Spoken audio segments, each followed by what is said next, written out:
Shalom Aleichem, j'espère que vous allez bien. S'il vous plaît, on coupe les micros et on va commencer le cours Be'ezrat Hashem comme prévu, avec 4 minutes de retard, mais on va rattraper le retard Be'ezrat Hashem. Le cours, il va être Leilui Nishmat, il est dédié à Lena Nina Chana Bat Rivka, Shete Nishmata Tzrura Bitzror HaChaim, Tachat Kisei HaKavod Menuchat HaEden, Amen Keni Ratzon. Alors le cours qu'on va faire aujourd'hui, si vous avez des stylos et une feuille à côté, un stylo et une feuille, ça serait bien, parce qu'on aura un peu besoin d'écrire des chiffres et des lettres. Le cours il va être, comme on a dit, la réparation de Pinchas, le tikkun que Pinchas est venu faire dans ce monde, le tikkun de qui? On va développer tout ça après le sod, Be'ezrat Hashem.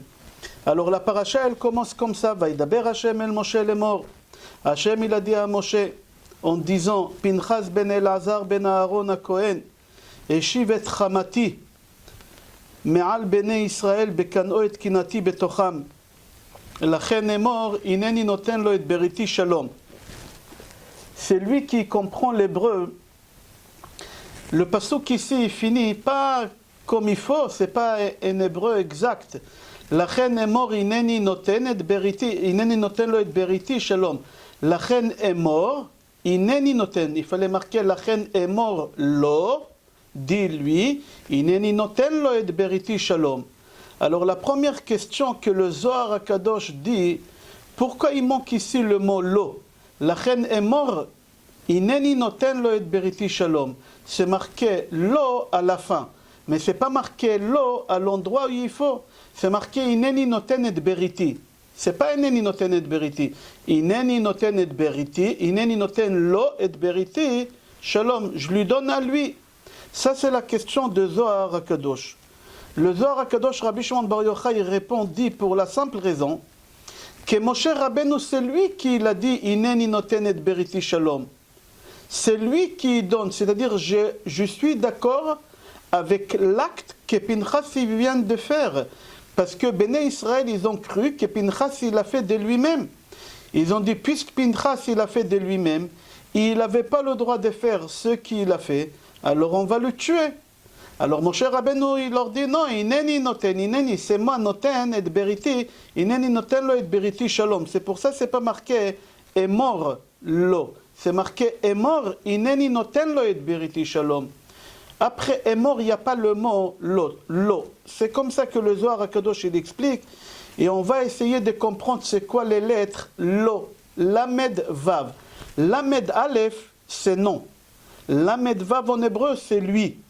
Je lui donne à lui. Moshe Rabbeinu, il ne dit pas je lui donne à lui. Je lui donne shalom. C'est quoi shalom? On va voir Be'ezrat Hashem aussi. On va s'arrêter. Là c'est le Zohar HaKadosh. On continue d'après le Pshat.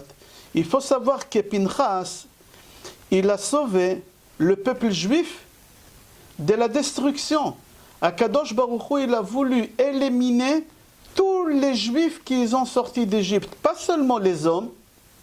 Il voulait même les femmes et même les enfants éliminer le peuple juif suite à l'acte qu'il vient de faire Zimri avec Kozvi. Alors qu'est-ce qui se passe? Puisque Pinchas il a pu apaiser la colère de HaKadosh Baruch Hu, alors HaKadosh Baruch Hu il n'a pas exterminé le peuple juif. Comment c'est marqué? Eshiv et Chamati. Il faut comprendre c'est quoi le mot Chamati. Chamati, il y en a qui expliquent colère, mais Chamati, c'est pas colère. Chamati, c'est autre chose. On va expliquer. Pour comprendre c'est quoi Chamati, on va parler un peu de la Kabbale, mais pas profond. Pas profond. De la Kabbale, tout à l'heure, on va parler de la vraie Kabbale profond. Et il faudra se concentrer. Alors, on va parler de la Kabbale, c'est marqué comme ça. Dans le Zohar HaKadosh, c'est rapporté aussi dans le livre et Mirkavot Argaman de Rav Meir Eliyahu, qu'il y a 4 anges destructifs. Il y en a 4 anges qui font que du mal. Ils font que la destruction. Alors vous pouvez marquer les mots de ces 4 anges-là parce qu'on aura besoin. Le premier, il s'appelle Af. Af, ça s'écrit Aleph, Pei Sophie. Af, ça veut dire la colère. Le deuxième, il s'appelle Avon. Aïn, Vav, Vav, Nun Sophie. Avon, ça veut dire les nerfs. Il y a la colère et il y a les nerfs. Chema, Chema, Chet, Yud, Memhei, ça veut dire être furieux. Un ange qui s'appelle Fureur. Il fait la fureur. Il fait la fureur.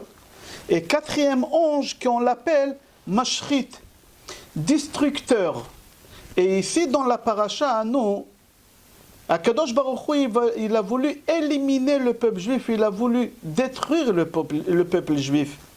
Venez, on va voir qu'est-ce qu'il dit le Zohar Akadosh. Je donne les références dans Bereshit, page Chav Gimel Amud Aleph, sur le pasuk qui on dit tous les soirs, nous les Sfaradim à Arvit, et les Ashkenazim, ils lui disent avant de monter au lit, au Kriyat Shema, avant de dormir au lit. Vehu rachum, yechaper avon, velo yashchit, veirva leashiv apo, velo yair kol chamato, Adonai Yoshia, amelech ya'anenu beyom korenu. On dit ce pasuk le soir. Pourquoi? Si vous avez remarqué, j'ai précisé les 4 noms des anges destructeurs. Les anges qui détruisent, qui font du mal, les anges les plus dangereux parmi tous les anges, ils sont dans ce pasuk, et ils sont actifs vers la nuit. Vers la nuit, ils sont actifs. Alors je répète le pasuk et on va traduire chaque mot. Le pasuk qui on dit les Sfaradim avant Arvit, les Ashkenazim ils lui disent avant Kriyat Shema, avant de monter au lit. Vehu rachum, yechaper avon, velo yashchit, veirva leashiv apo, velo yair kol chamato. Adonai Yoshia amelech ya'anenu biyom korenu. Le Zohar HaKadosh il dit, remarque qu'il y a ici 4 anges des anges. Il y a 4 noms des anges destructifs. Et ces anges-là, ils viennent faire du mal. Ils viennent de faire du mal aux gens la nuit. Alors nous, qu'est-ce qu'on fait à Arvit quand on dit on les élimine? Les Ashkenazim, avant de monter au lit, ils disent ce pasuk pour les éliminer. Pourquoi? Venez, on va le voir dans le pasuk. C'est marqué Vehu rachum yechaper avon. Vous vous rappelez, vous avez marqué les noms des anges. Le premier ange qu'on a marqué, pardon, pas le premier, le deuxième ange qu'on a marqué tout à l'heure, il s'appelle Avon. Avon, c'est l'ange des nerfs. Alors on l'annule. Le deuxième, Velo Yashchit. Velo Yashchit, c'est le dernier qu'on a écrit, le 4e. Yashchit, on a expliqué, c'est destructeur, l'ange destructeur. On l'annule lui aussi. Velo Yirba Leashiv Hapo, on annule l'ange de la colère, c'est le premier qu'on a écrit. Velo Yair Kol Chamato. C'est quoi Velo Yair? Il ne faut pas réveiller de son sommeil l'ange Chamato. Chamato, c'est quoi on a expliqué? C'est la fureur. C'est la fureur. C'est l'ange le plus dur de tous les anges. Et c'est pour ça c'est marqué Velo Yair, il ne faut pas le réveiller. Il est très dangereux. Et qu'est-ce qui est marqué dans le pasuk, dans la paracha? Que Pinchas et Shivet Chamati.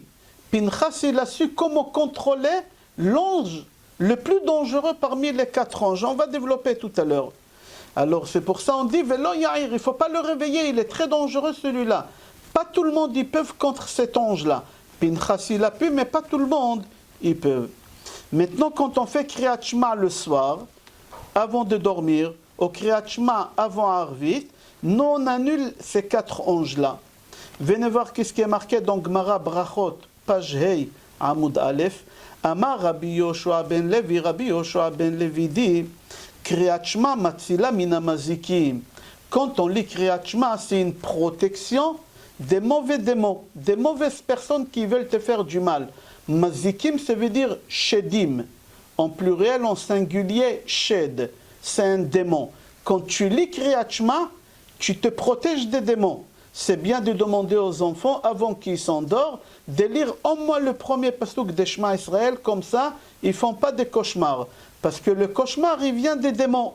Alors c'est marqué ici dans la Gemara, Brachot, page Ei Amoud Aleph, que c'est bien de lire Kriyat Shema avant pour nous tous, pas que pour les enfants. Pour qu'à comme ça on annule les 4 anges dangereux qu'on a cités jusqu'à maintenant. De où on voit ça? Là je vous ai demandé de prendre un stylo avec une feuille et on va écrire, j'ai vu dans le livre de Rav Meir Eliyahu, Mirkavot Argaman, écrivez le mot Shema, Shin, Mem, Ain. Shema, Shin, Mem, Ain. Retirez la lettre Shin, mettez-la de côté. Qu'est-ce qui vous reste comme lettre? Entourez les 2 lettres qui vous restent. Il vous reste Mem et Ain. C'est quoi Mem et Ain? C'est Mashrit et Avon. C'est 2 anges parmi les 4 anges. Laissez le Shin tout à l'heure, on aura besoin de lui tout à l'heure. On va y aller maintenant, le dernier mot de Echad. Shema Israël, Adonai Eloheinu, Adonai Echad. Allez chez Echad. Mettez de côté le Dalet. Qu'est-ce qui vous reste comme lettre? Aleph et Chet. Aleph, c'est l'ange de Af. Et Chet, l'ange de Chema. Alors maintenant, si tu prends les 2 lettres que tu as mis de côté, il reste Shin et Dalet. Shin et Dalet, ça veut dire quoi? Shed. C'est-à-dire le soir, qui vient t'attaquer? C'est des démons, Shed. Et qui c'est ces démons-là? C'est les 4 démons que tu viens de retrouver dans les 2 lettres des Shema, Mem Ain et de Echad, Aleph Chet. Comme ça, hein, il dit, c'est pour cela, c'est important de lire Shema Israël pour annuler les démons. Pourquoi je ramène tout ça? Est-ce que vous vous rappelez, dans le cours d'hier, on a expliqué, au moment que Pinchas il a voulu tuer Zimri et Kozvi, qu'est-ce qu'ils ont fait tous les béné Israël? Ils ont lu Shema Israël, Hashem Elokeinu, Hashem Echad. Pourquoi ils ont lu Shema Israël, Hashem Elokeinu, Hashem Echad? Pour se protéger des démons qui s'appellent Chema. Chema, c'est le démon le plus dangereux. Velo Ya'ir, il ne faut pas le réveiller. Kol Chamato, le Chema, il ne faut pas le réveiller. On ne peut pas contre lui. Il y a une seule personne qui l'a pu contre lui, c'était Pinchas. C'est pour ça qu'Akadosh Baruch Hu, il a témoigné dans la Torah. Et Shivet Chamati me'al bnei Israël. Et Shivet Chamati, Pinchas, il a su comment dominer, comment contrôler l'ange le plus dangereux parmi les 4 anges. On aura besoin encore des stylos, gardez-les, je continue. Vous savez que dans le livre Vaïkra, il y a beaucoup de sacrifices. Il y a beaucoup de sacrifices. Mais si vous prenez tous les sacrifices et vous les dispatchez en groupe, il n'y en a que 4 sacrifices. Dans toute la Torah, il n'y en a que 4 sacrifices. Il faudra les marquer. Le premier sacrifice, il s'appelle Khatat, Chet, Tet, Aleph, Taf. Le deuxième sacrifice, il s'appelle Mincha, Mem, Nun, Chet, Hei. Le troisième sacrifice, il s'appelle Hacham, Aleph, Shin, Mem. Et le dernier sacrifice, il s'appelle Ola. Si vous les avez écrits, entourez les premières lettres de chaque sacrifice. Le premier lettre que vous devez entourer, c'est Chet, de Khatat. Chet, c'est l'ange qu'on a dit tout à l'heure, qui s'appelle comment? Comment on a dit? Chema. C'est le plus dangereux. Le même, qu'on a dit, c'est quoi? C'est Mashrit. Le troisième, Hacham, c'est Aleph, c'est Af. Et Ain, c'est Avon. C'est-à-dire les 4 anges, ils ont exactement les mêmes lettres que tous les sacrifices qu'on a au Beth Amikdash. C'est-à-dire à l'époque de Beth Amikdash, quand on faisait des sacrifices, on annulait les démons. On n'avait pas de démons. On était protégés. Aucun enfant, il faisait des cauchemars. Personne la nuit, à l'époque de Beth Amikdash, il s'est fait agresser par des démons. Pourquoi? Parce qu'on faisait les sacrifices. Alors maintenant, qu'est-ce qu'on voit par là? Qu'il y a 4 sacrifices, il y a les 4 démons. On n'a pas fini. Il y a aussi 4 personnes qui on les a jetées dans la fournaise, dans l'histoire juive. Si vous voulez les marquer, parce que les premières lettres de ces chaque, c'est les 4 anges destructifs. La première personne qu'on a jetée, c'est Avraham Avinu. Avraham, la première lettre, c'est Aleph, c'est Af.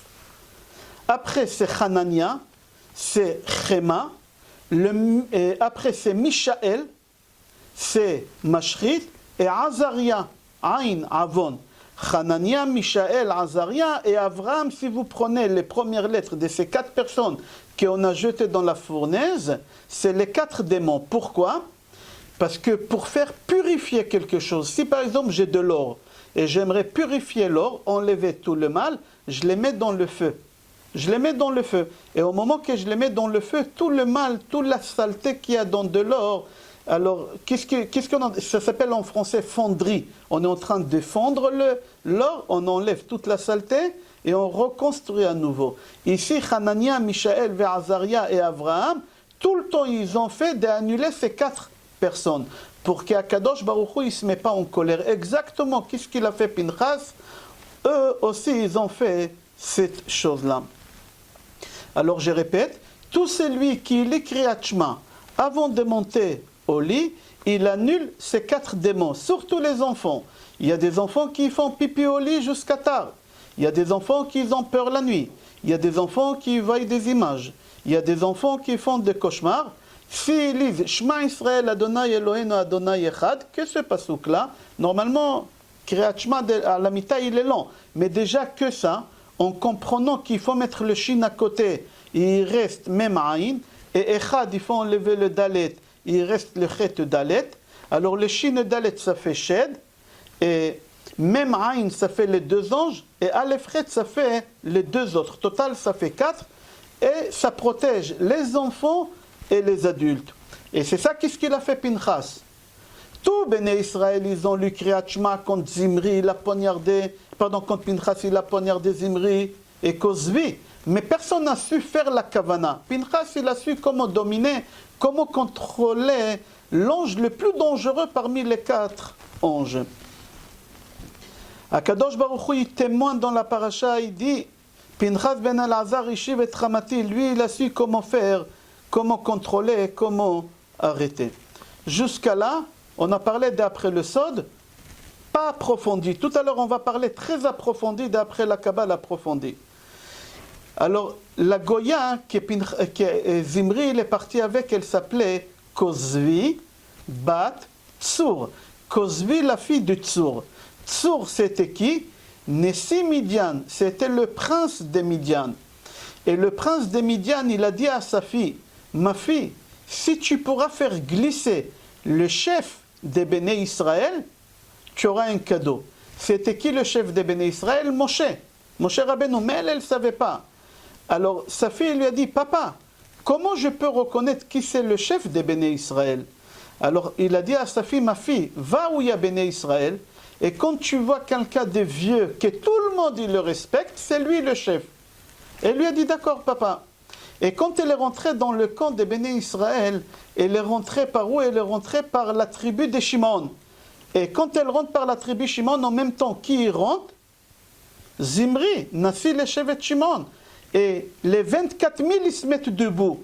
Quand il y a un rave qui rentre, on doit se lever. Quand le chef y rentre, tout le monde ils doivent se lever. Alors elle, dans sa tête, elle a cru que Zimri, c'est Moshe Rabbeinu. Qu'est-ce qu'elle a fait? Elle va et le fait glisser. Elle le fait glisser. Et elle a réussi à faire ce qu'il a fait. La Gemara dit, en apotropos la harayot. C'est quoi en apotropos la harayot? C'est Gemara Ktubot, page Yud Gimel, et Gemara Chagiga, page Yud Aleph, dit qu'un homme ne peut pas résister à 2 péchés. Je parle d'hommes, je ne parle pas des femmes, je parle d'hommes. Là-bas, la Gemara, dans plusieurs endroits, moi j'ai ramené 2 références, mais c'est répété plusieurs fois dans la Gemara, qu'un homme ne peut pas résister à 2 tentations. Tout le monde y glisse.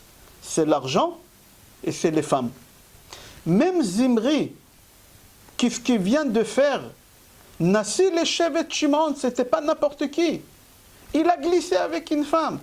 La Gemara, il dit là-bas, qu'il y a une histoire avec Rabbi Tarpon, que Rabbi Tarpon c'était un tzaddik, il avait tellement peur de glisser, et son fils il s'est marié avec une belle fille, et il a eu peur de glisser avec sa belle fille, et il a dit à ses élèves, mes élèves, jamais ne me laissez seul avec ma belle fille. On ne peut pas savoir, un homme il peut glisser avec n'importe qui. Alors il y a un des élèves qui lui a dit, Rabbi quand même, vous avez 90 ans, votre belle-fille elle a 19 ans, qui aura l'idée de faire une chose pareille? Le Rabbi lui a dit, en apotropos la harayot. Personne ne peut te garantir dans 2 choses, dans l'argent et dans les femmes. Là-bas, la Gemara dit, en fin de compte, à la fin, qu'est-ce qui s'est passé? L'élève qui a dit à Rabbi Tarfon, ça ne peut pas arriver.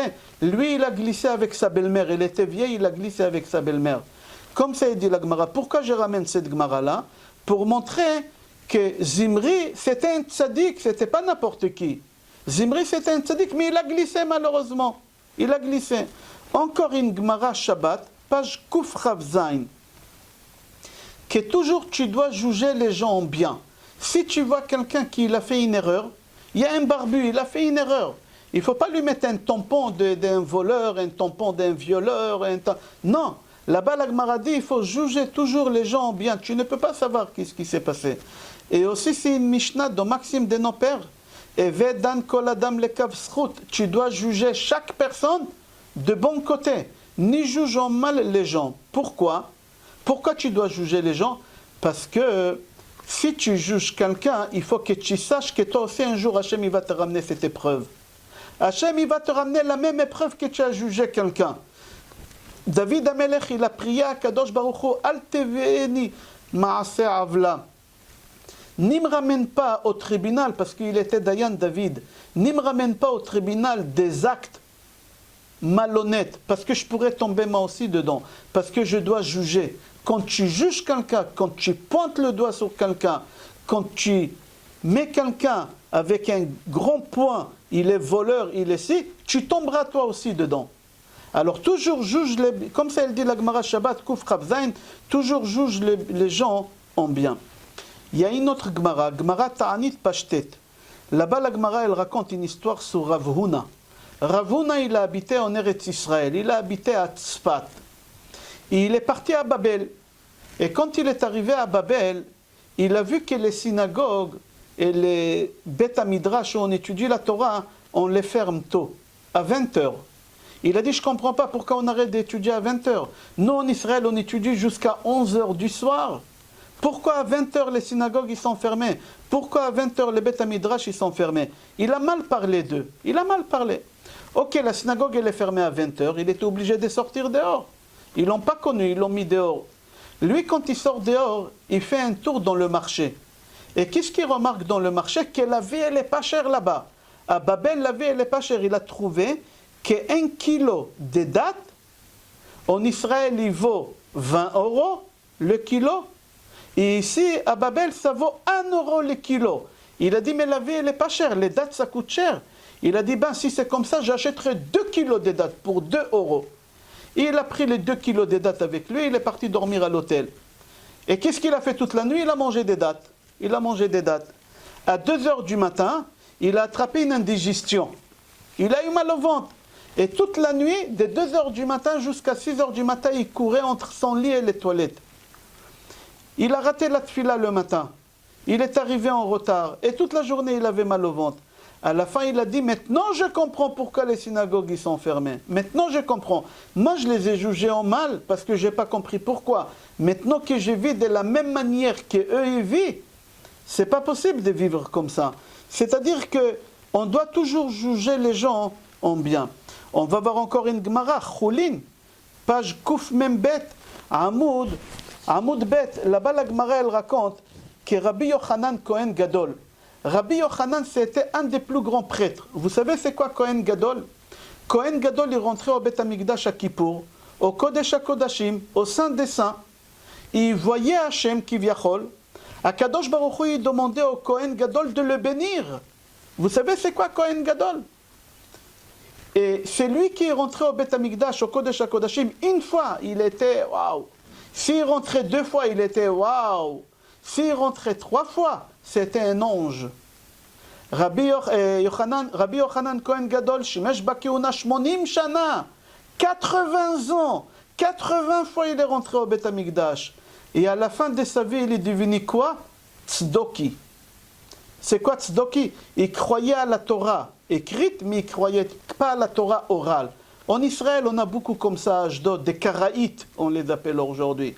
Comment c'est possible que quelqu'un qui est rentré au Beth Amikdash, qui l'a vu à Kadosh Baruch Hu, non, un apotropos, on ne peut pas savoir, il ne faut pas juger les gens. C'est pas seulement il ne faut pas juger les gens mal, même tu n'as pas le droit, le contraire, tu n'as pas le droit de juger les gens. Viens voir, Rabbi Yochanan Cohen Gadol, il a fait des erreurs. Il fallait qu'il retourne sur terre pour réparer ce qu'il a fait. Il est retourné dans le corps de qui? Rabbi Elazar ben Dordaya. Rabbi Elazar ben Dordaya, c'est quelqu'un qui a fait tous les péchés qu'il y a dans le monde. Tous les péchés. Pas seulement tous les péchés. Il n'y a pas une prostituée dans son pays où il habitait qui n'a pas connu son adresse et son téléphone. Il n'y en a pas une. Comme ça c'est marqué dans la Gemara. Il n'y en a pas une prostituée. C'est-à-dire qu'il a fait tous les péchés. Et à la fin de sa vie, qu'est-ce qu'il a fait? Quelques minutes avant la mort, il a compris l'erreur qu'il a fait.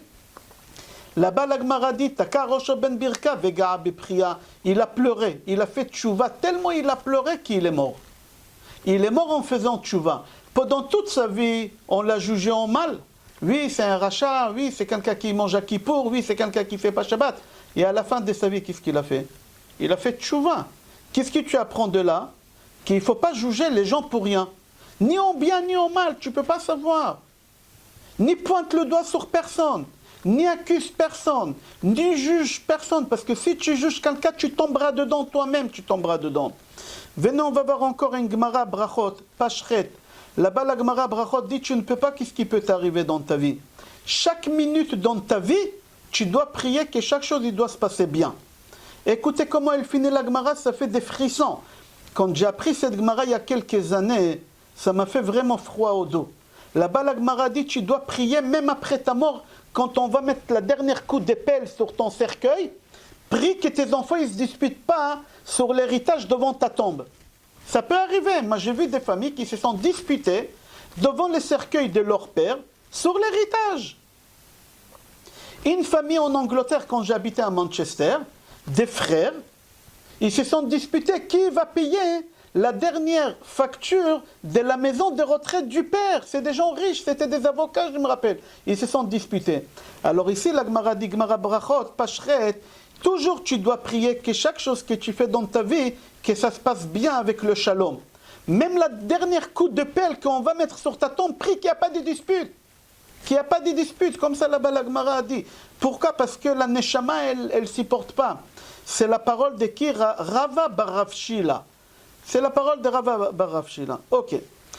Pourquoi j'ai avancé toutes ces choses-là?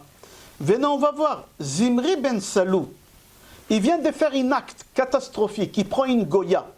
Et il fait avec la Goya ce qu'il fait. C'était un rachat ou c'était un tzaddik? J'ai dit au début du cours, c'était un tzaddik. Mais il a glissé. Il a glissé. Tout le monde, ils peuvent glisser. Mon cher Rabbeinu, quand il a vu que Zimri, il prend la Goya et il fait ce qu'il fait, mon cher dit, mais qu'est-ce qui t'arrive? Tu sais qui tu es, toi? Tu es un prince de la tribu de Shimon. Tu es un roche Sanhédrin, tu es la tête de Sanhédrin. Tu n'es pas n'importe qui. Tu es un tzaddik. Comment tu glisses comme ça? Zimri lui a dit, pourquoi moi j'ai pas le droit et toi tu as le droit? Ta femme aussi elle est Goya. Ta femme aussi elle est des Midian. Pourquoi moi j'ai pas le droit de prendre une femme comme toi?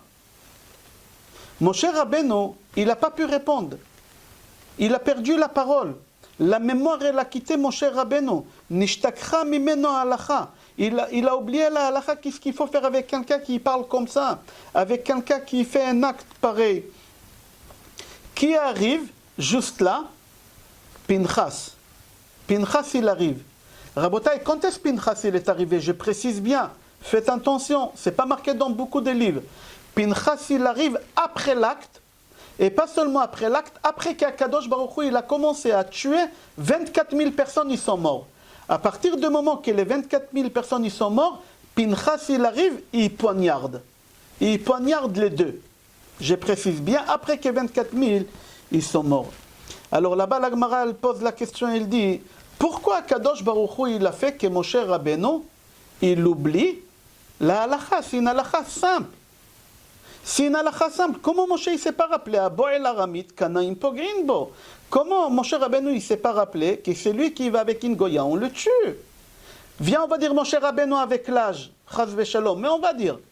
Mais autour de lui, il avait qui?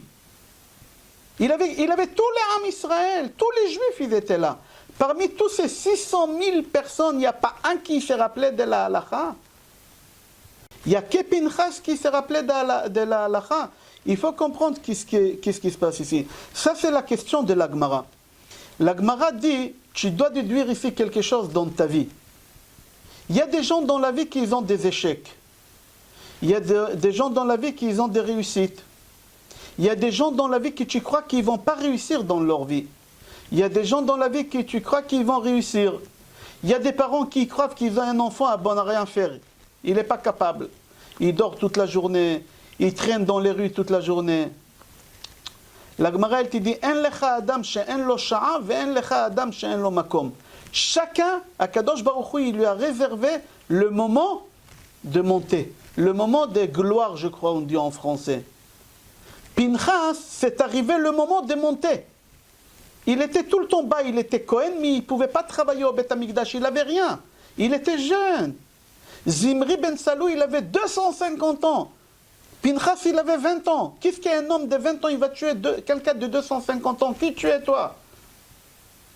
Akadosh Baruch Hu, il a voulu grandir Pinchas. C'est arrivé le moment, Pinchas, personne ne le regardait. Même on le narguait. On lui disait, tu as vu qui c'est ton grand-père? Vous savez c'était qui le grand-père de Pinchas? Le grand-père de Pinchas, c'était Yitro. Pourquoi? J'explique pourquoi. Parce que Yitro, il avait 7 filles. Tzipora, Moshe, il s'est marié. Et la deuxième sœur, c'est El-Hazar, le fils d'Aaron à Cohen, il s'est marié. Et d'El-Hazar est la fille d'Yitro qui vient au monde. Pinchas ben El-Hazar. Et la maman de Pinchas, c'était qui? C'était la fille d'Yitro. Alors les Juifs, les Béné Israël, ils narguaient Pinchas. Tu te pries pour qui, toi? Tu sais qui c'est ton grand-père? Ton grand-père, c'est un prêtre. C'est quelqu'un qui fait l'idolâtrie. Alors tout le temps, on l'a écrasé. Bon à rien faire, bon à rien faire. Des fois, il y a un enfant à la maison qui en fait qu'écraser Hachem Yatzilenu. C'est une erreur. Akadosh Baruch Hu, il a dit, c'est arrivé le moment de Pinchas de le monter. Qu'est-ce qu'il a fait Hachem? Pour pouvoir monter Pinchas, Hachem, il a fait oublier à tout le monde la halacha.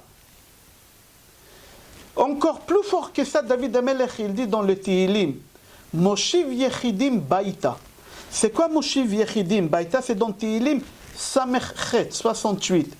Moshiv Yechidim Baïta. Il y a quelqu'un qui a 30 ans, 35 ans, il n'a pas de femme. Il cherche, il s'inscrit dans toutes les listes. Il ne trouve pas, il cherche. Et lui, il croit qu'Akadosh Baruch Hu, il a oublié. Ou des fois, une fille, elle arrive 27, 28, 34, 35, la montre biologique, elle tourne. Et elle commence à paniquer, et elle dit, Hachem, il m'a oublié. Non. Moshiv Yechidim Baïta. David Amelech, il dit, Akadosh Baruch Hu, il peut créer une guerre mondiale pour ramener ton mari jusqu'à chez toi.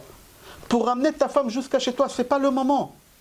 Chacun, il a le moment de gloire dans sa vie. Pinchas, pourquoi il s'est rappelé de la halacha et tout le monde, ils ont oublié? Parce que Hachem, il a dit, c'est le moment que je dois monter Pinchas. Comme ça, c'est marqué.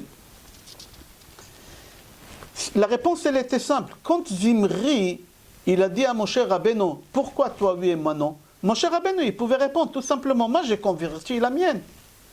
Tzipora, elle s'est convertie. Convertis-toi cette femme-là, Emma. Fais qu'est-ce que tu veux avec elle. Fais comme moi. La réponse, elle était simple. Pourquoi Moshe Rabbeinu, il n'a pas répondu? Pourquoi Bnei Israël, ils n'ont pas dit à Zimri, de quoi tu parles?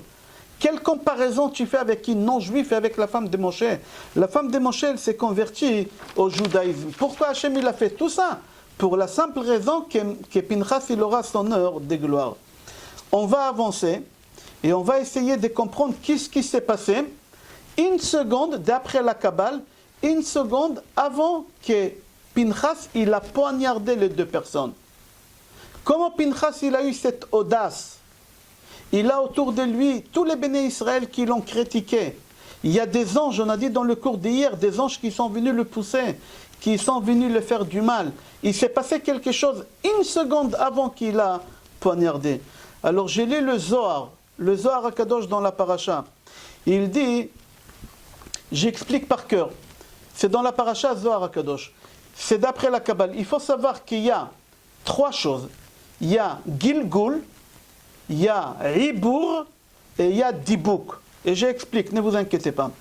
Il y a Gilgul, on est tous des Gilgulim. C'est quoi Gilgul? C'est quelqu'un qui a vécu ici, il n'a pas fini son devoir, ou il a mal fait son devoir, Hachem il le ramène à nouveau ici.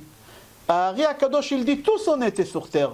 Moi j'étais sur terre, toi tu étais sur terre, elle était, on était tous sur terre ici, tous.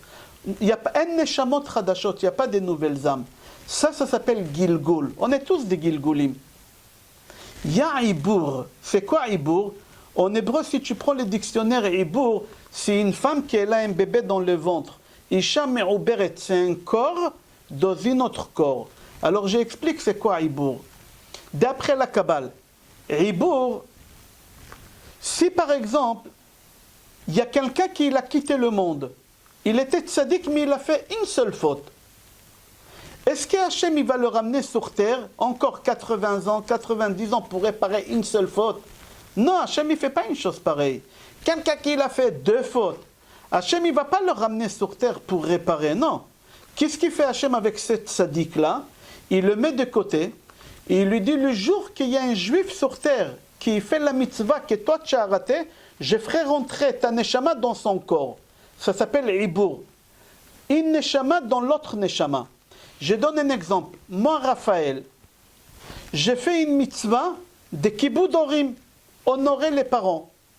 Et il y a un rabbin qui s'appelait Abaye, qui n'a pas fait cette mitzvah parce qu'il était orphelin des pères et de mères. Des pères et de mères.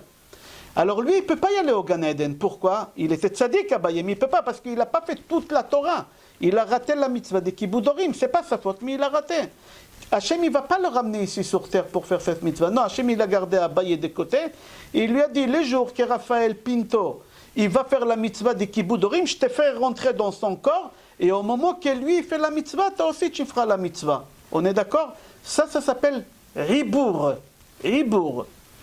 Et lui, il reste dans mon corps combien de temps? Jusqu'à que je me mets en colère. Au moment de colère, il part. Au moment de colère, il part. La Gemara, j'ai donné un exemple avec moi, mais la Gemara, elle raconte que c'était vrai. La Gemara, elle raconte un jour, il y a un garçon, toute l'histoire que j'ai racontée, la Gemara, elle raconte sur quelqu'un, mais j'ai dit sur moi pour vous donner un exemple. Pourquoi je vous raconte tout ça? Gilgul, Ibour et Dibouk, ça ne nous concerne pas. Pinchas, quand il a pris le romach, l'épée pour poignarder, Hachem, il a fait rentrer 2 personnes qui ont fait un péché et qu'il fallait qu'ils réparent au moment que Pinchas il poignarde. C'est qui ces 2 personnes? Nadav et Avihu, les 2 enfants d'Aaron qui sont morts. Pourquoi les 2 enfants d'Aaron ils sont morts? Les 2 enfants d'Aaron, ils ont fait 2 péchés. Ils ont fait 2 erreurs. Alors vous avez compris c'est quoi Ibour? Ibour c'est des tzadikim, Nadav et Avihu c'était des tzadikim.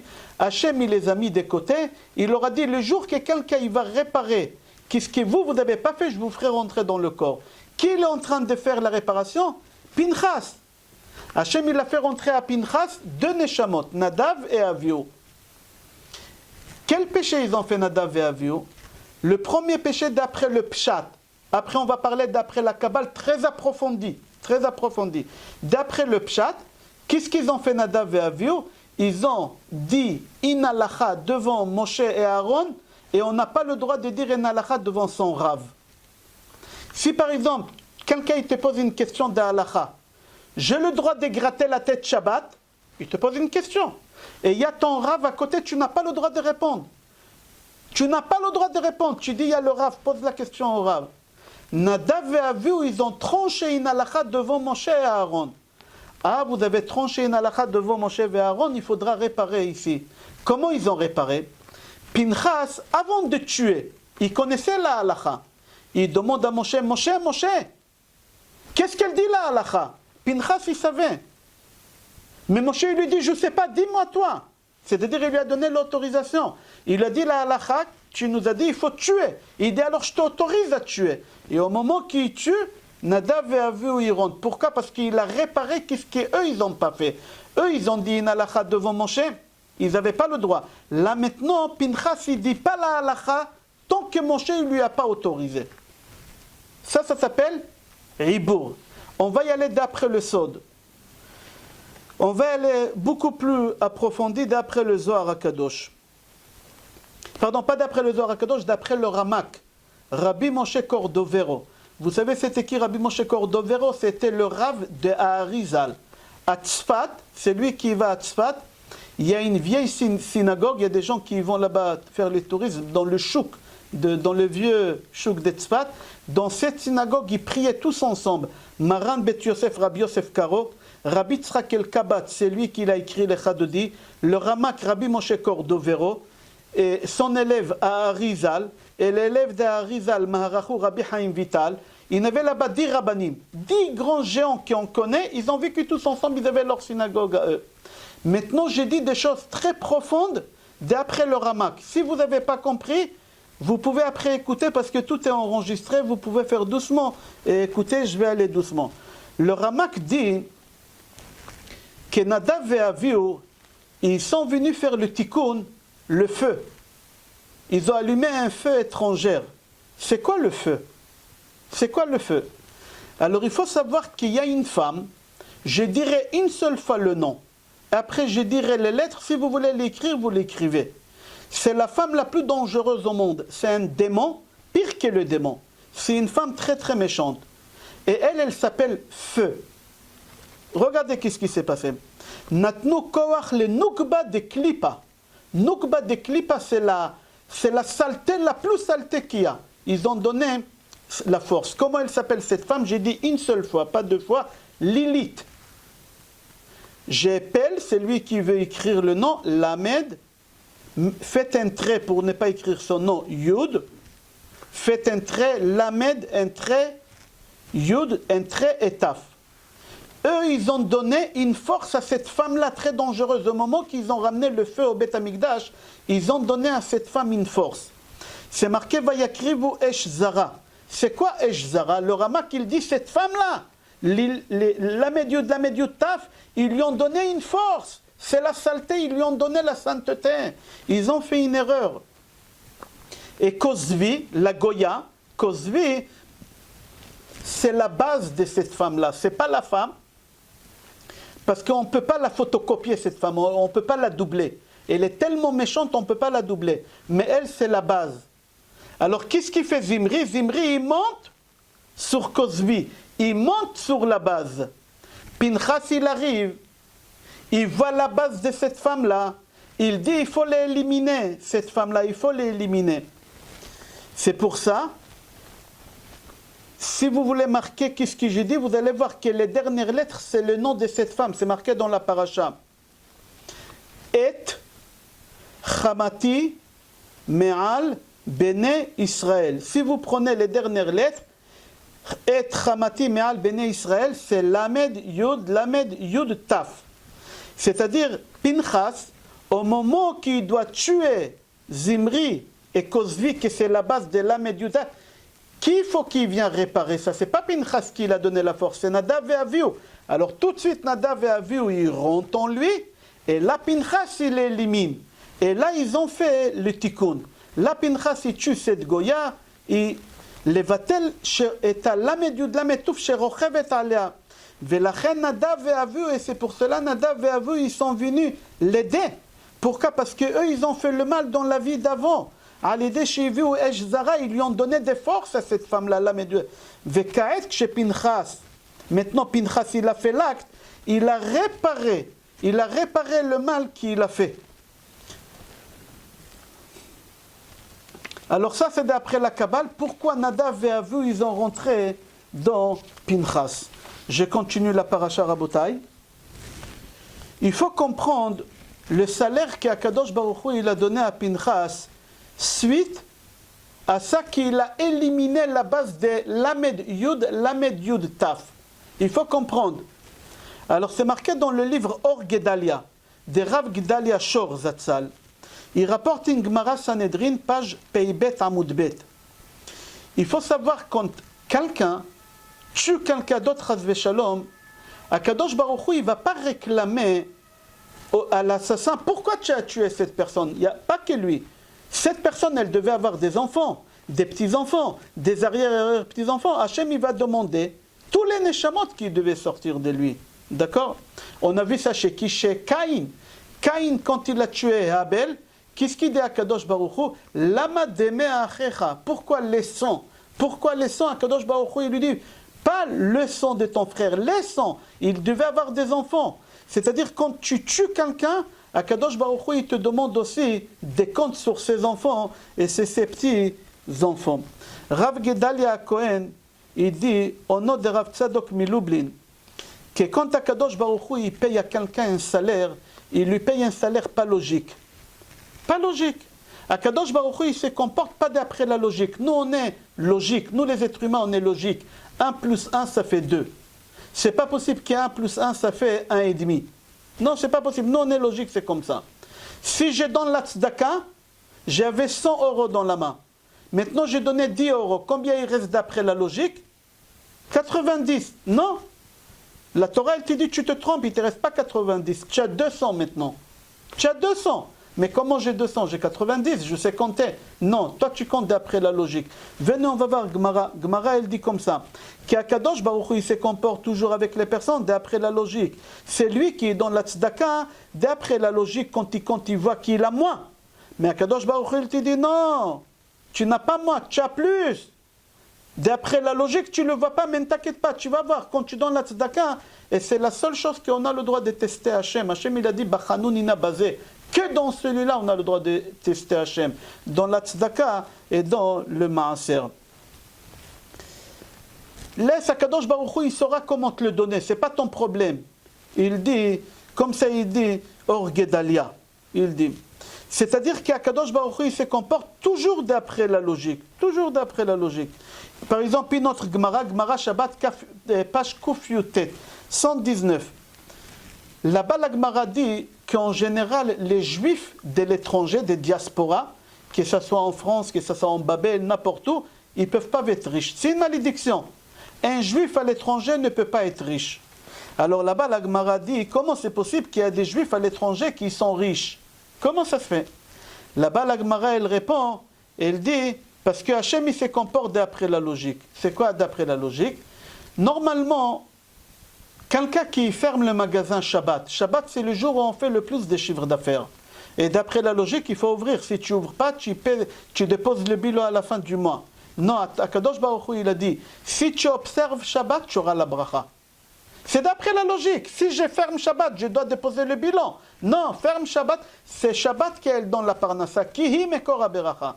Et là-bas, la Gemara dit qu'Akadosh Baruch Hu, dans la bracha, c'est lui qui fait Shabbat. Et s'il y a des riches au diaspora, parce qu'ils observent le Shabbat, c'est pour ça ils sont riches. Pourquoi je ramène ces deux Gemarotes-là? Pour vous dire qu'Hachem, il se comporte toujours d'après la logique. Et contraire de la logique. Pas d'après la logique, au contraire de la logique. Quel rapport avec la paracha? Pinchas, qu'est-ce qu'il a fait maintenant? Il a tué. Quand on tue quelqu'un d'après la logique, qu'est-ce qu'il dit la Torah? Qu'est-ce qu'on doit le faire? On doit le tuer. Non, Kadosh Baruch Hu, il dit à Pinchas, pas seulement que je ne te tue pas, je te donne la vie éternelle. Ineni noten lo et beriti shalom, éternel, tu vas devenir un ange. Eliyahu Hanavi, mi Pinchas avar le Eliyahu, il a vécu 400 ans avec le corps de Pinchas, et après son corps, il s'est transformé en Eliyahu. Comment? On va expliquer dans le cours de mercredi, Be'ezrat Hashem. Il dit Rav Tzadok Cohen Milublin, j'ai lu à l'intérieur. Maintenant, tu comprends pourquoi Pinchas, il a reçu un salaire en tuant le Lamed Yod Taf. Pourquoi Kadosh Baruch Hu, il lui a donné un salaire éternel? Pourquoi? Parce que lui, il vient de raccourcir la vie à Lamed Yud Tet, qu'elle, normalement, elle prend la vie des gens. Alors, normalement, elle devait prendre la vie à Pinchas. Non, Akadosh Baruch Hu, il ne fait pas d'après la logique. Il y a une Gemara qui est très connue, Gemara Sota. Au moment qu'on a voulu enterrer Yaakov, pardon,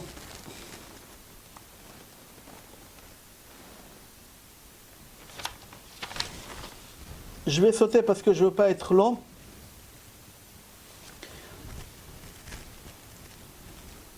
Ok, alors comme on a dit tout à l'heure, qu'au moment que Pinchas, il a pris l'épée, il y a Nun Aleph. Qui c'est Nun Aleph? Nadav Avihu, il rentre en lui. C'est marqué dans le Maharsha Miblazen. Pas le Maharsha qu'il y a dans la Gemara, Maharsha Miblazen. Il dit que Nadav et Avihu, ils ont resté combien de temps dans le corps de Pinchas? Combien de temps ils ont resté? Moi, je vous ai dit tout à l'heure, quand on fait une mitzvah, et grâce à cette mitzvah qu'on a fait, il y a un tzaddik qui est rentré en nous, combien de temps il reste en nous? Pas le temps qu'on fait la mitzvah, il reste au temps qu'on n'est pas énervé. Au moment qu'on se met en colère, la neshama elle s'en va. Pinchas jamais il s'est mis en colère. On a vu, Pinchas il a dominé la colère, les nerfs, la destruction.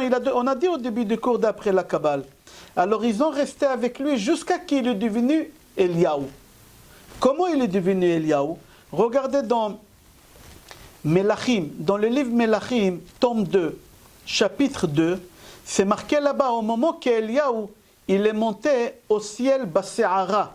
Il était avec un char de feu, il est monté. Qui était à côté de lui? Son élève, Elisha. Elisha, au moment qu'Eliyahu il s'en va, Elisha il crie. Regardez qu'est-ce qu'Elisha il lui dit. Il lui dit à Eliyahu, Ve'ahina pishnaim beruchacha elai. Shnaim beruchacha, les deux qui sont toi elai, donne-les-moi. Nadav et Avihu, pourquoi tu les montes avec toi? Laisse-les-moi ici. Comme ça il dit, le Maharsham il blazen. Pourquoi na, ça veut dire Nadav et Avihu. Il a dit, laisse-moi Nadav et Avihu. Il ne faut pas les prendre avec toi. Ok. Le Maggid Meduvna, il pose une question. Et il dit à Kadosh Baruch Hu, il paye à Pinchas la vie éternelle parce qu'il a sauvé le peuple juif de la destruction. C'est marqué, Velo kileti et bene Israël, bekano et kinati. Alors le Maggid Meduvna, il pose une question qu'on a posée hier, mais on n'a pas répondu hier. Est-ce que Nadav et Avihu, c'est la seule personne qui a sauvé les juifs de la destruction? Est-ce que Nadav et Avihu, c'est la seule personne qui a sauvé les juifs de la destruction? Pas du tout. Il y a quelqu'un d'autre qui l'a sauvé, Moshe Rabbeinu. Il y a des autres personnes qui l'ont sauvé, c'est marqué. Moshe Rabbeinu Itzil, Moshe Rabbeinu il a sauvé, chez Nehemar. Plusieurs fois c'est marqué, dans le veau d'or. C'est marqué là-bas. Loulé Moshe Bechiro, Amad Baperetz Lefanav, Leashif Chamato Meashrit. Dans Tilim Kufvav, David Amelech il dit, si c'est Moshe qui n'était pas là pour bloquer la destruction des béné Israël, suite à la prière que Moshe il a fait, tous les béné Israël ils étaient exterminés. C'est-à-dire que Moshe aussi il a fait comme il a fait. Pinchas, il nous a sauvés. Akadosh Baruch Hu dit à Moshe Rabbeinu, laisse-moi. Arrête de demander. Et Moshe Rabbeinu il prend le risque, il dit oui, et il continue à prier, Le Maggid Meduvna il pose la question, il dit pourquoi Akadosh Baruch Hu il n'a pas donné la vie éternelle aussi à Moshe Rabbeinu? Alors il répond, il dit, tout ce qu'il a fait Moshe Rabbeinu, il a fait avec la bouche.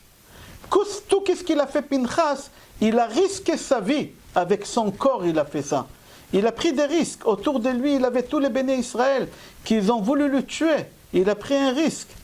Les enfants des Zimri, ils étaient là, la famille des Zimri, ils étaient là, la famille des Zimri, même s'ils n'étaient pas là, après, ils vont venger leur père. Ils vont venger. Mis à part ça, il a pris un risque. Pinchas, je donne inalacha. Inalacha. Regardez l'erreur qu'il a eu Pinchas au moment qu'il a fait cette chose-là. Si quelqu'un il veut te tuer, chas shalom, qu'est-ce que tu dois faire d'après la halacha? Abba leorgecha, ashkem leorgo. C'est lui qui veut te tuer. Tue-le avant qu'il te tue. Là, Pinchas, qu'est-ce qu'il fait? Il prend une épée et il veut tuer Zimri.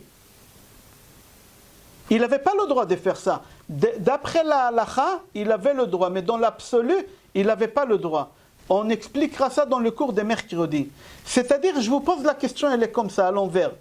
Si Zimri, il aurait pris l'épée de Pinchas, il aurait poignardé Pinchas, il aurait tué Pinchas, est-ce que Zimri, on l'aurait accusé de meurtre? Non, il s'est défendu. Pinchas, il a voulu me tuer.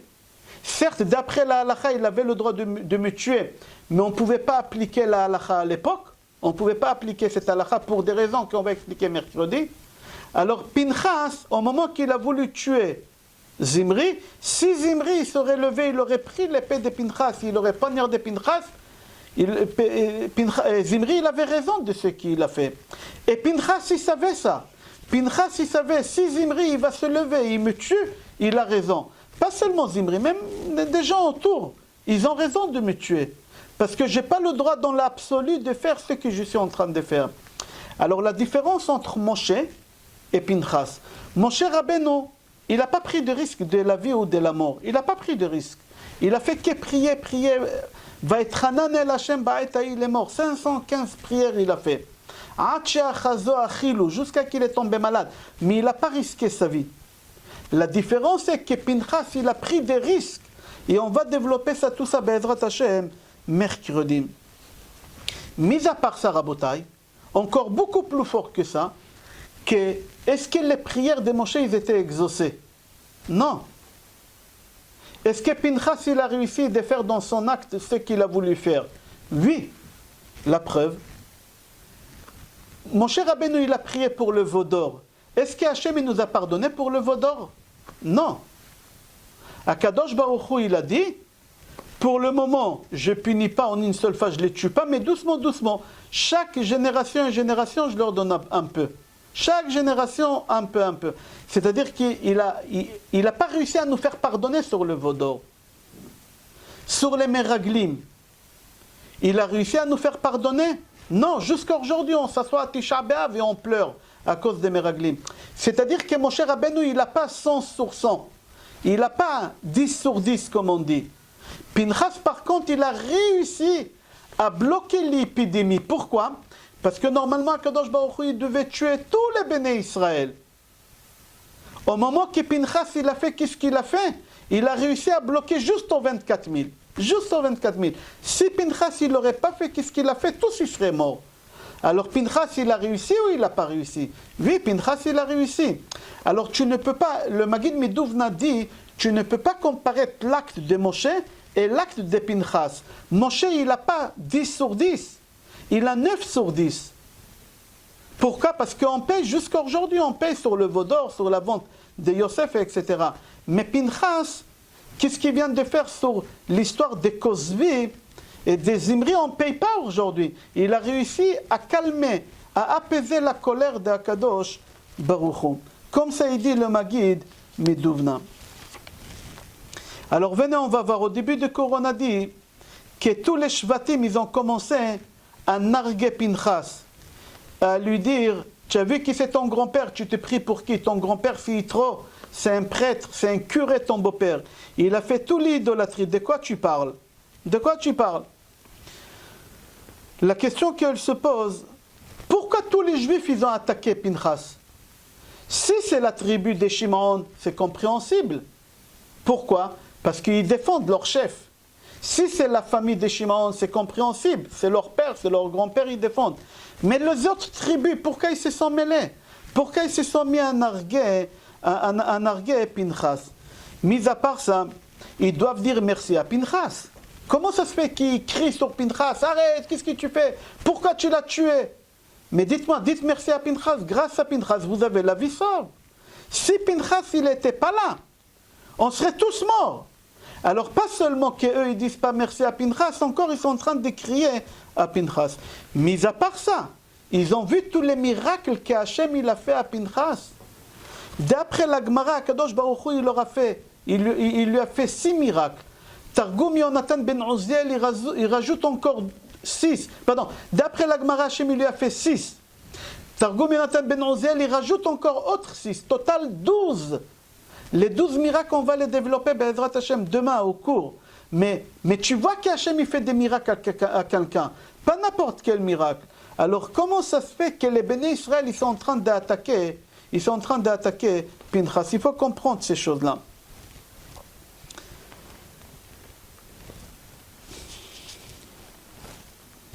Le Afikeyam, c'est un livre Afikeyam. Il répond, il dit, il faut que tu saches quelque chose. Quand tu fais quelque chose dans ta vie, et tu as un intérêt derrière, le plus petit intérêt, c'est-à-dire l'acte que tu es en train de faire, il n'est pas propre. Il n'est pas propre. Mon cher Rabbeinu, pourquoi il n'a pas tué Zimri? Pourquoi il a attendu Pinchas? Parce que mon cher, il a dit, je ne peux pas le tuer moi. C'est pas parce que j'ai oublié. Pour la simple raison, il n'a pas oublié, mais il n'a pas voulu dire la raison. Mais la raison est que quoi?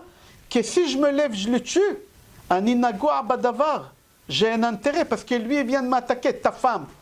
Il m'a attaqué sur ma femme. Qu'est-ce qu'ils vont dire les gens? Ils vont dire, ah, parce qu'il t'a attaqué sur ta femme, alors tu t'es vengé. Tu n'as pas le droit de faire une chose pareille. Pinchas, c'est exactement la même chose. Les Bnei Israël, ils l'ont attaqué, ils l'ont dit, tu sais, l'acte que tu as fait, c'est pas un acte à 100% propre. C'est pas un acte à 100% pur. Pourquoi? Parce que ton grand-père, c'est le beau-père de ton oncle Moshe. Ton oncle, c'est la famille trop proche. Tout ce que tu as fait, tu n'as pas fait pour la mitzvah. C'est pour ça qu'ils l'ont attaqué. Ils ont voulu lui dire, est-ce que tu étais propre dans ta pensée? Est-ce que tu as fait ça pour Hachem ou est-ce que tu as fait ça par intérêt? Par intérêt. Alors là, ils ont vu qu'il a fait à 100% pour Akadosh Baruch Hu. La preuve qu'il a pris des risques. Et Akadosh Baruch Hu, il était là pour confirmer. Akadosh Baruch Hu, il lui a fait des miracles. Alors, il n'avait pas ici quelque chose des arrière-pensées. Akadosh Baruch Hu, il sait seulement les pensées des gens. Personne d'autre, il peut savoir ce que tu penses au moment où tu fais quelque chose. Et comme il y a qu'Akadosh Baruch Hu qui sait ce que tu penses, alors Akadosh Baruch Hu, il est venu, il a témoigné ici en faisant des miracles à Pinchas au moment qu'il a tué Zimri pour dire quoi? Que Pinchas, il a fait l'acte à 100% avec la pensée. Rabotai, on va s'arrêter là, on va faire un résumé et on va continuer le cours Be'ezrat Hashem demain. Je vais envoyer l'annonce pour demain à 14h30, la suite. Et mercredi, on va conclure tous les cours des dimanches, lundi, mardi. Mercredi, on va faire que Be'ezrat Hashem très approfondi, beaucoup plus approfondi, Be'ezrat Hashem. Alors, Rabotai, le résumé du cours. Au début du cours, on a expliqué et on a dit c'est quoi les 4 sortes de malachim. Vehu rachum, yechaper avon, velo yashrit, ve'irva le'ashiv apo, velo ya'ir kol chamato. Il y a 4 malachim qui sont dangereux. Le malach le plus dangereux, velo ya'ir, il ne faut pas le réveiller, chamato. Qui fait chamato? Chamato, c'est ce qui vient de contrôler Pinchas. C'est shivet chamati me'al bnei Israël. C'est-à-dire le travail que Pinchas il a fait, c'est exactement le travail qu'il fallait faire contrôler. Et quand on fait Shema Israël, Adonai Eloheinu Adonai Echad, on contrôle ces 4 anges que la nuit ils viennent nous attaquer. Et surtout, ils viennent attaquer les enfants. C'est pour ça qu'il y a des enfants qui font pipi au lit jusqu'à tard. C'est pour ça qu'il y a des enfants qui voient des images, ils voient des choses, ils n'arrivent pas à dormir. Pourquoi? Parce que dans Echad, on lève le Dalet, il reste Aleph Chet, c'est Af Vechema. Et dans Shema, on lève le Shin, il reste là-bas quoi? Le Chet Dalet. Maintenant, Shema, même Aïn, même Aïn et à la fin Chet Dalet. Et si tu prends les 2 lettres qu'on a retirées, ça fait Shed, les démons. Ces 4 démons-là, ils viennent attaquer. Et qu'est-ce qu'il a fait? Pinchas, il a su contrôler toutes ces choses-là. Ok, Rabotai, on va s'arrêter là. S'il y a quelques questions, on va essayer de répondre, Be'ezrat Hashem. Et sinon, on a rendez-vous, Be'ezrat Hashem, demain à 14h30, heure française.